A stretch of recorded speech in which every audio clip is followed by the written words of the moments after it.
Expedientes TVC. ¿Qué tal? ¿Cómo están? Qué gusto que nos acompañen de nuevo aquí en Expedientes TVC. Hoy vamos a platicar con el maestro José Fernández Santillán. Yo digo que eres analista político. Así Eres es. mucho más que eso, por supuesto. Bienvenido, como siempre. Paco, es un placer compartir este espacio. Gracias por la invitación. Gracias. Y nos vienes a presentar esta que es tu más reciente trabajo, sí. Populismo, democracia y globalización. Así es. Temas muy actuales. Muy actuales. Así es. Muy actuales. A ver, de entrada, para entender todos, sí. Y de manera, yo te pediría de manera muy sencilla, ¿qué es el populismo? El populismo es lo contrario de la democracia. En la clasificación que hacían los antiguos de las formas de gobierno, nunca estudiaron a la democracia por sí sola, sino hacían la siguiente y muy sencilla clasificación que todos pueden entender. Ellos decían quién gobierna y cómo gobierna. Si gobierna uno bien, es la monarquía. Si gobierna uno mal, es la tiranía. Si gobiernan pocos bien, es la aristocracia. Si gobiernan pocos mal, es la oligarquía. Si gobiernan muchos bien, es la democracia. Si gobiernan muchos mal, es la demagogia. Entonces, la demagogia es la abuela del populismo. Y aquí viene el secreto. Bueno, ¿cómo distinguir la democracia del populismo? La democracia, a diferencia de lo que comúnmente se dice, no es el gobierno de la mayoría. Porque gobiernos de mayoría han habido muchos. Por ejemplo, el de Hitler. Hitler llegó al poder por más del 90 y tantos % y no era democrático. Mussolini llegó al poder por mayoría a nombre del popolo italiano en la marcha a Roma de 1922 y no era democrático. Es más, Stalin gobernó a nombre de la mayoría. Entonces, ¿cómo distinguir? ¿A nombre o en favor de la mayoría? Es distinto tal vez también. A nombre, porque a la mayoría... Es más, mucha gente no sabe, pero Stalin mató más gente que Hitler. Fíjate. 40 millones, mientras que Hitler andaría por los 20 y tantos millones. Entonces, lo que define a la democracia no es tanto el principio de mayoría. El principio de mayoría es un principio necesario, pero no suficiente para definir a la democracia. Lo que define a la democracia es qué haces con la minoría. Entonces, la democracia es el gobierno de la mayoría que respeta a la minoría. Entonces, para que haya democracia se necesita que haya consenso, pero también que haya disenso. O sea, que se respete a la minoría y el derecho de la minoría de volverse en el siguiente ciclo electoral mayoría. Por ejemplo, en México, pues estuvo el partido aplanadora desde 1929 del PRI hasta que perdió esa continuidad en el año 2000, pero en 1977 con la reforma de Reyes Heroles fue un cambio fundamental porque aceptó la presencia de las minorías en la Cámara de Diputados y luego en la Cámara de Senadores. Ese fue un paso de apertura democrática que es histórico. ¿Cómo suscribirías tú ese periodo enorme del PRI?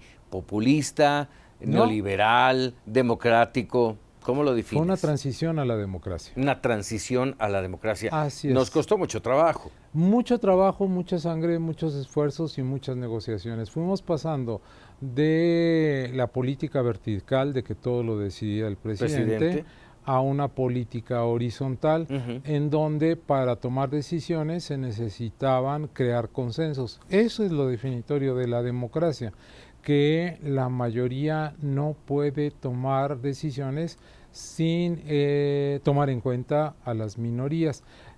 En 1997, el PRI pierde la mayoría de tal manera que se ve obligado a recurrir a las minorías para hacer acuerdos.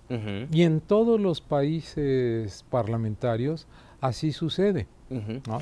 Ahora, todo esto va muy en el sentido de lo que se está viviendo, no en México, Sí, sino en muchas partes del mundo. Por ello correcto. incluso mencionas el tema de la globalización. Así es. Eh, es una oleada que ha venido cambiando gobiernos en distintas partes del mundo, Sí. para bien o para mal. Hay un problema ahí que hace 30 años, Ujú, exactamente el 9 de noviembre de 1989, ujú, cayó el muro de Berlín. sí. Entonces cae el sistema totalitario soviético. Bueno, en realidad la Unión Soviética cae en 1991, pero se rompe Ujú, la hegemonía que ejercía la Unión Soviética. Y entonces esos países adoptan la democracia. Entonces dicen, pues ya, hasta Francis Fukuyama dijo el fin de la historia, porque ya la que ha ganado es la democracia liberal, ujú, así se llama, la democracia liberal. sí. Sin embargo, entre el 89, Berlín, y cuando caen las Torres Gemelas, el 11 de septiembre de 2001, hay un periodo de paz, hay un periodo de bonanza, hay un periodo de gran entusiasmo, aunque hubo guerras genocidas como la de Kosovo, como la de los Balcanes, Ujú. que sí nos preocuparon.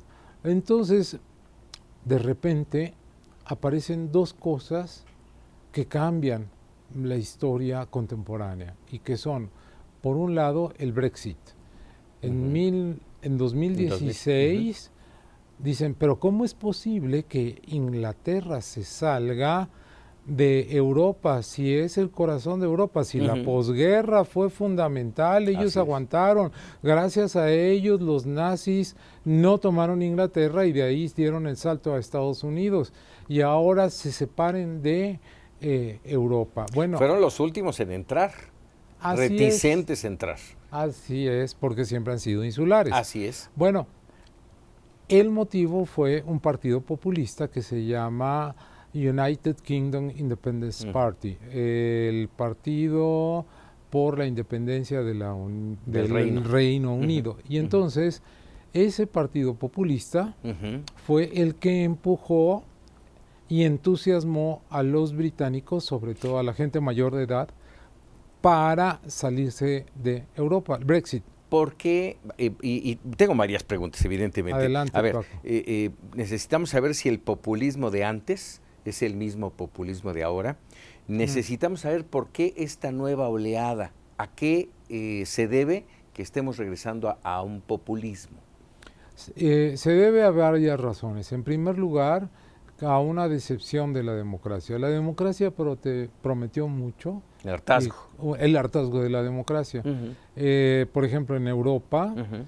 se debe a que el sistema de partidos en realidad fue un cubrirse unos a A otros otros. y Raro. entonces la gente, sí, la gente ya no quiso saber del sistema de partidos y por ejemplo en España surge un partido populista que se llama Podemos, Ujú. ¿no?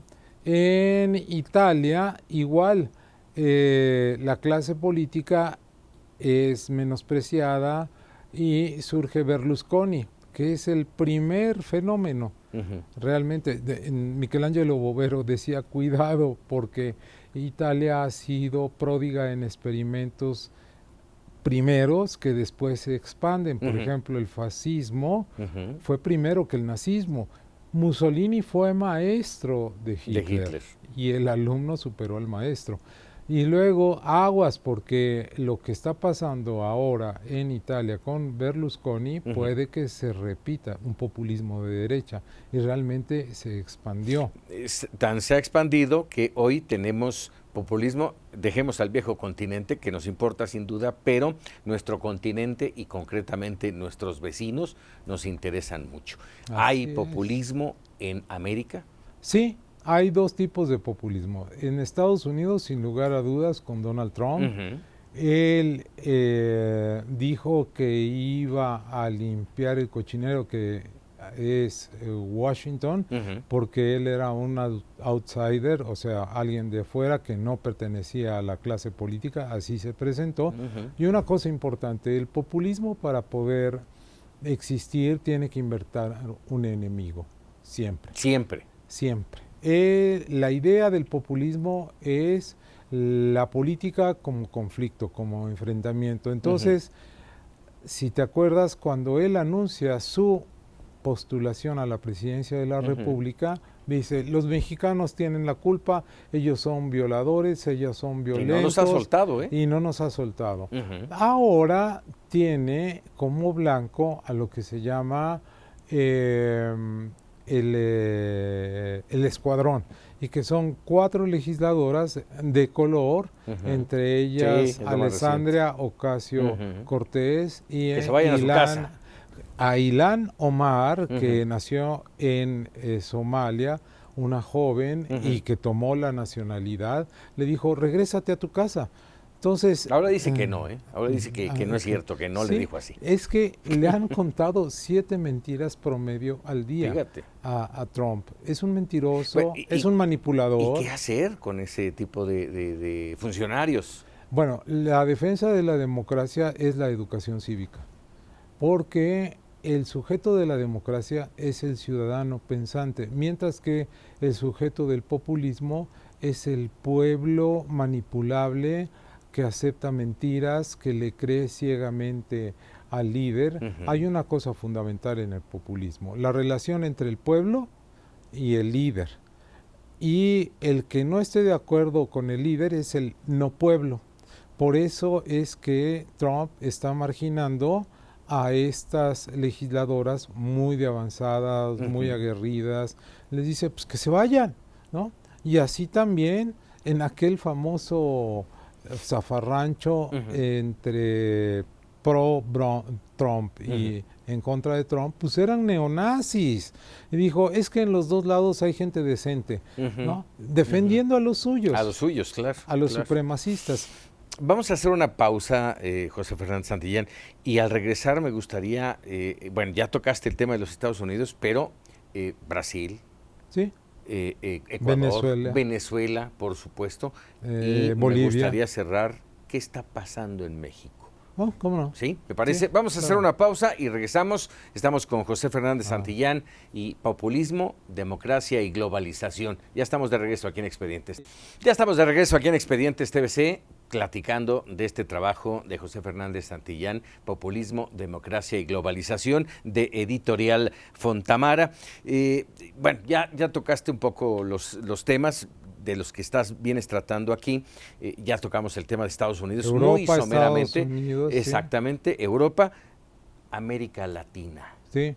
Y empezaría por Brasil. Sí. De Brasil para acá. Sí. ¿Cómo está? Es que en el libro lo que digo es que hay 2 populismos, históricamente hablando.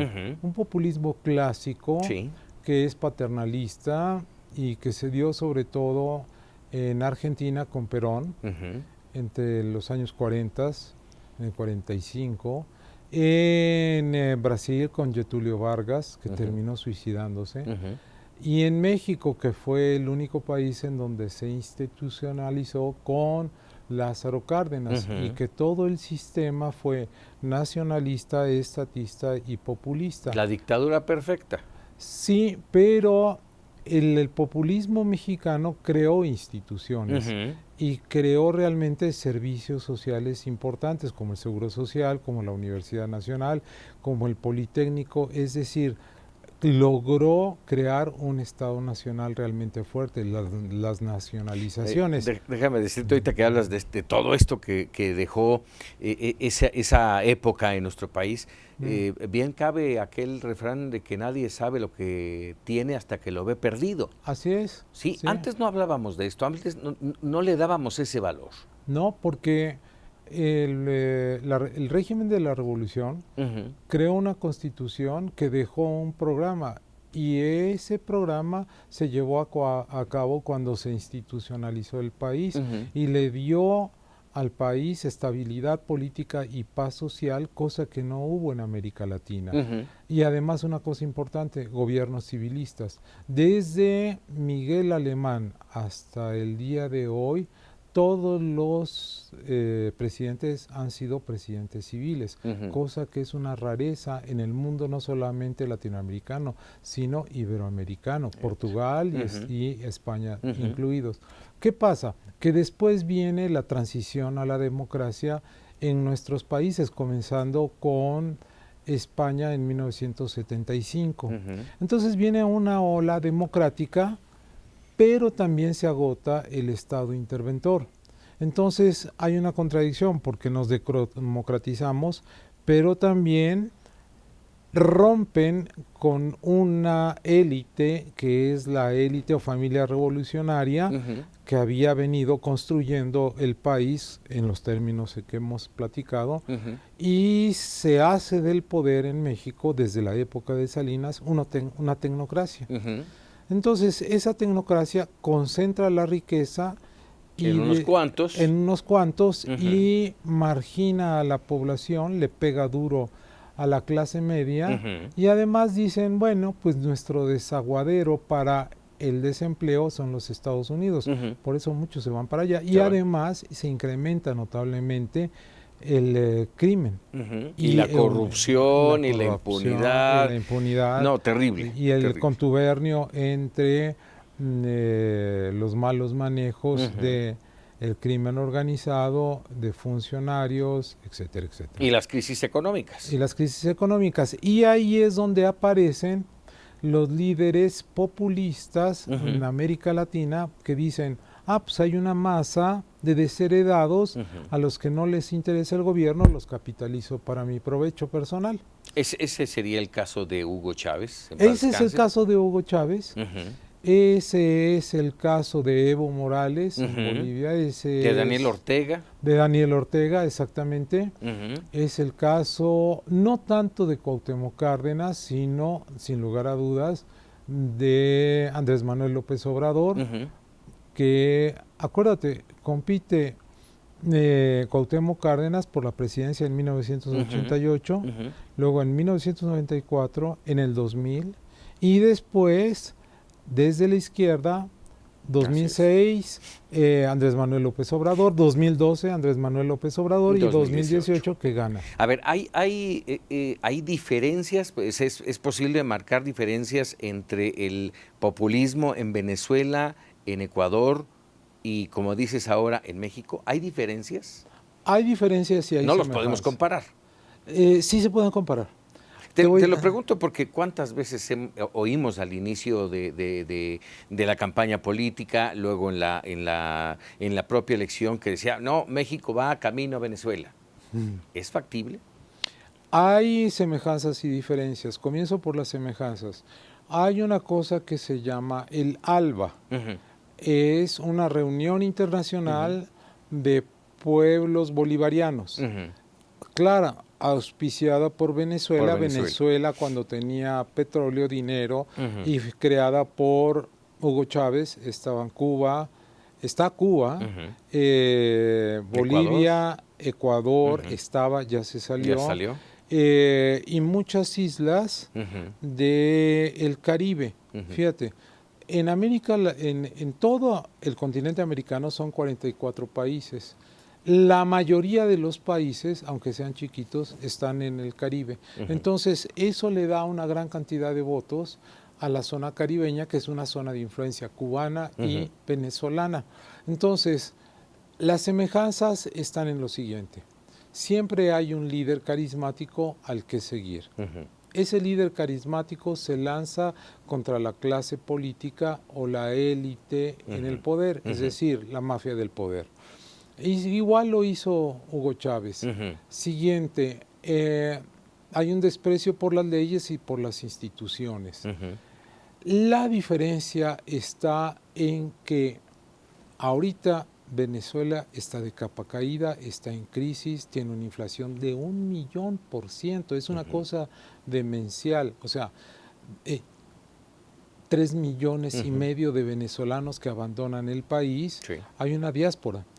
En cambio, en México, con López Obrador, estamos entrando en una etapa de indefinición en la que él, claro, es un populista, pero aquí tenemos instituciones mucho más sólidas que las que tenía Venezuela. Porque en Venezuela se desmembraron literalmente los dos partidos fundamentales, ADECO y COPEI, mientras que aquí los partidos han resistido, tenemos órganos autónomos, tenemos división de poderes, incluso lo que está pasando en Baja California, lo demuestra, ¿no?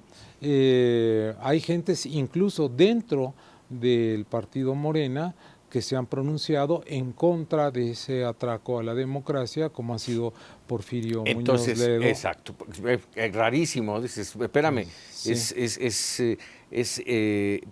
No podemos escuchar a Porfirio hablando de esa forma, ¿no?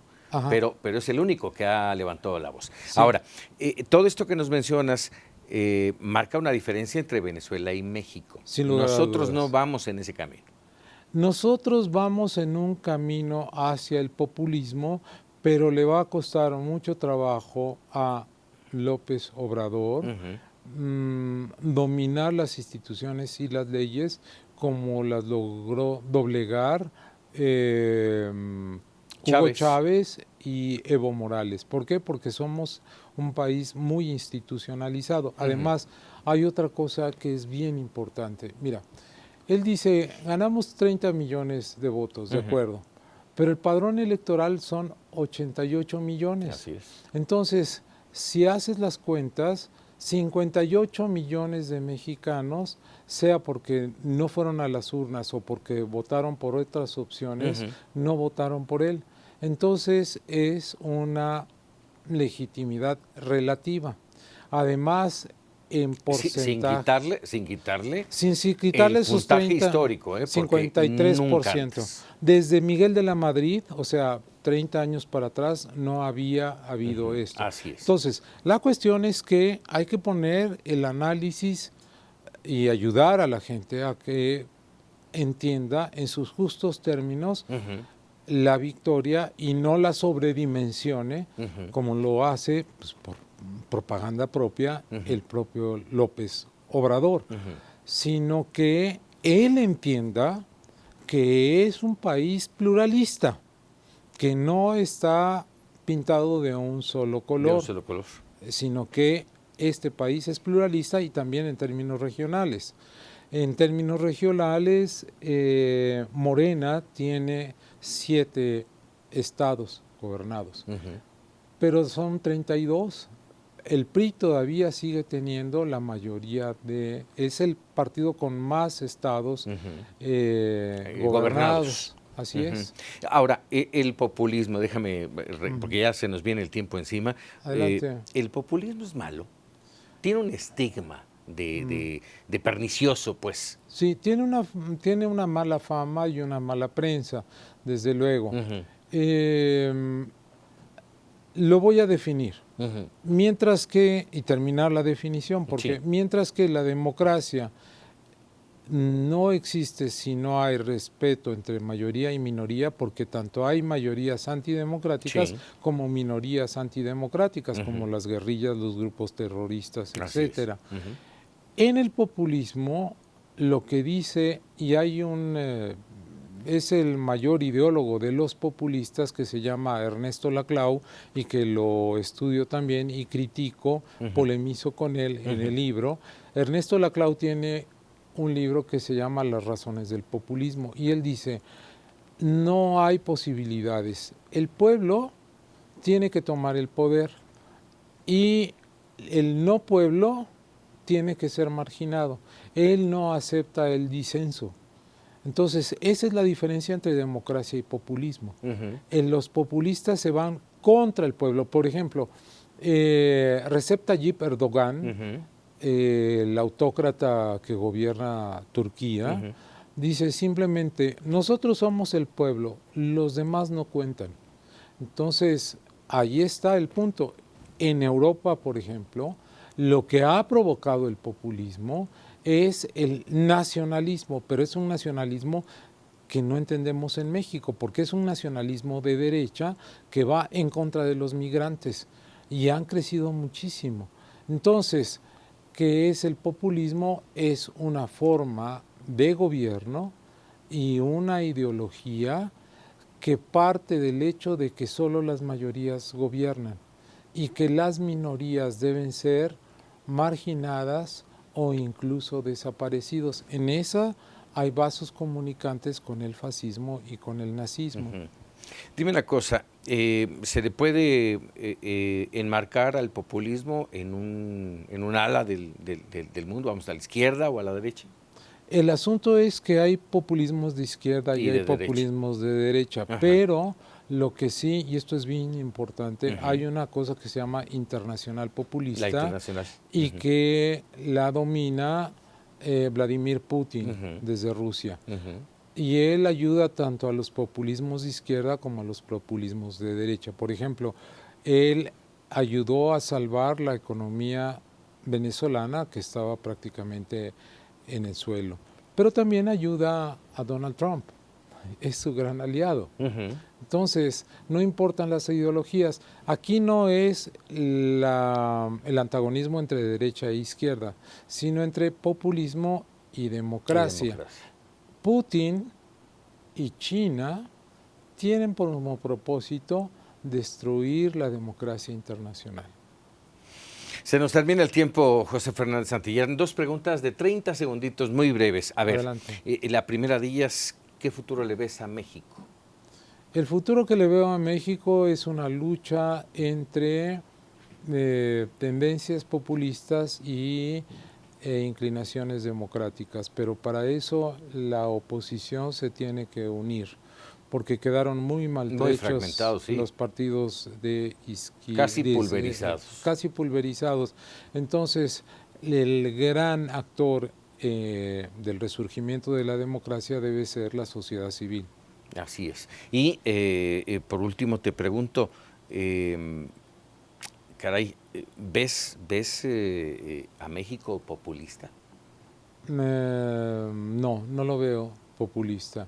México tiene una raíz histórica muy profunda y una historia de lucha democrática que se remonta por lo menos a don Francisco I. Madero y una tradición que viene también desde el 68 y gente dispuesta a pelear, porque además hay una ventaja en México, hay una inteligencia, un grupo de intelectuales muy poderoso en favor de la democracia y no veo grandes intelectuales, ni una élite, ni una clase política alrededor de López Obrador capaz de hacer las veces de lo que fueron los liberales juaristas. ¿Cuál es el objetivo finalmente de este trabajo, que te llevó 5 años? Sí, el objetivo de este trabajo es brindarle a los lectores una aclaración histórica muy documentada acerca no solamente de lo que es el populismo en México, trato muy poco a México, sino abrirle los ojos a la gente para que vean que México hoy no se puede explicar sino dentro de la globalización. El mensaje es las barreras, las fronteras entre la política nacional y la política internacional se están borrando. José Fernández Santillán, como siempre, un gusto tenerte aquí en Expedientes TV. No, hombre, qué preguntas. Muchísimas gracias. Tanta calidad. Ahí es está, un placer. No, te lo agradezco platicar contigo y sobre todo, bueno, ahí está este texto, un trabajo intenso, 5 años, para que usted lo tenga y lo pueda hojear, leer y entender estos 3 conceptos importantísimos de lo que estamos viviendo. Están en todas las librerías. Si no está en la librería, pídanlo en la librería de su preferencia y se los traen en 2 o 3 días. Populismo, democracia y globalización, de Editorial Fontamara. Gracias y muy buenas noches.